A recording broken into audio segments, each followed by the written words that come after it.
Обратите внимание на эту часть тела. Большой палец левой руки. Местоположение наслаждения.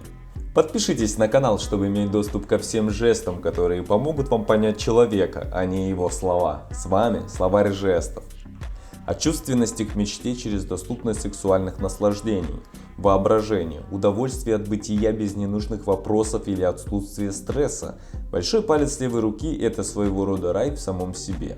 Символ вечной длительности одного мгновения. Большой палец левой руки – это палец эпикурейцев и искателей наслаждений, то есть гедонистов, путающих погоню за удовольствиями с поисками счастья. Всякий индивид, наделенный богатым воображением, немножко гедонист, но это вовсе не изъян, уверяю вас. Есть ли тут те, кто носит кольцо на большом пальце левой руки? Напишите об этом в комментариях. Хотите узнать еще больше? Прочтите вот эту информацию.